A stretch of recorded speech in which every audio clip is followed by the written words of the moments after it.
Hi everybody, this is John. I'm going to show you a quick breakdown on how we achieved this flying ghost effect inside this diorama that my friend and I made for Halloween this year. So here we go. Let me get some more light here. Thank you.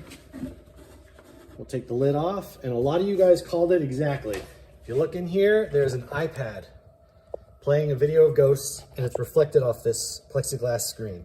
So there's where the video is playing. It reflects off the plexiglass over the graveyard, and that's how we did it. We're just playing a ghost video on the iPad, and the sound effects and everything are from that ghost video. So I'm going to set this down, and we can check out the diorama in a little bit more detail. We've got a smoke. There's a fogger built in there. I did not show that in the video. There you can see the light reflected gives a nice ghost effect. And if you're looking at it from up here, so the lighting is really important and the angles are really important. But that's how we did it.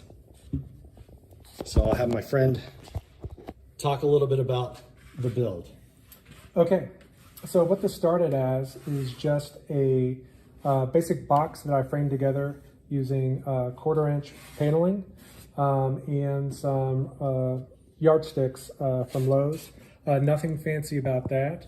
I provided a inch gap between the floor of the diorama and the bottom to make accommodations for the wiring.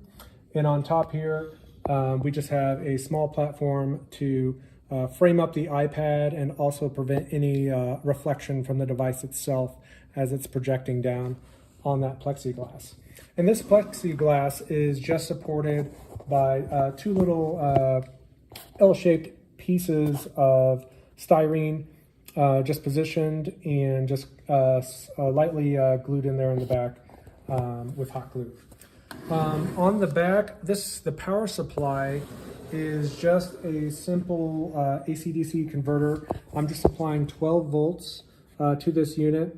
I just have a simple toggle switch to control the smoke and a light switch to control the lights. And if we delicately lift this up, we can look underneath where I'm not using any microprocessors or anything like that.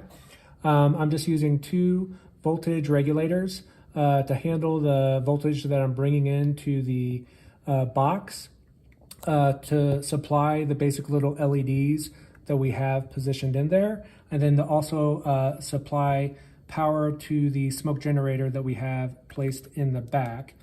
And lighting and adjustments and control of the smoke generator is just done by the resistor settings within those voltage regulators on those units. And so this little smoke generator is just one of the small units you can pick up off of eBay. And just finding the right size for this was a little difficult.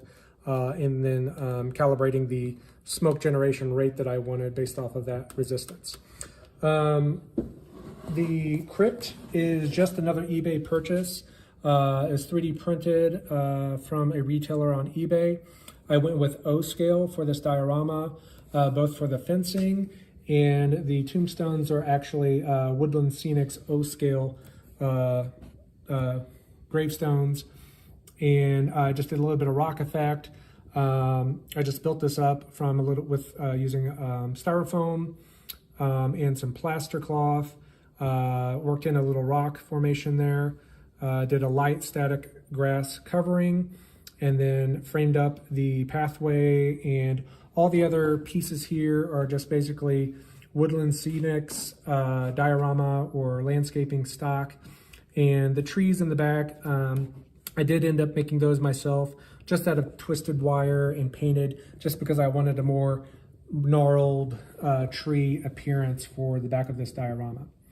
And so apart from that, there's nothing fancy going on in here. All the sound and visual effects are coming from the iPad.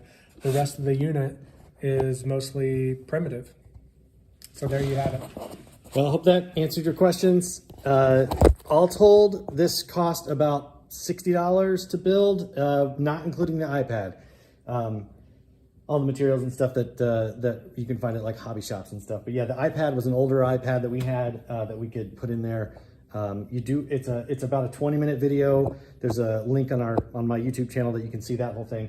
But in order to play it, you do have to lift the lid off, press play on the iPad, then put it down, and then hope for good viewing angles. I want to say thank you so much for the response, everybody. This has been overwhelmingly positively received, and thank you for all the comments and questions and all the support. It's been a lot of fun making this for Halloween, and we're glad so many people enjoyed it. Thank you.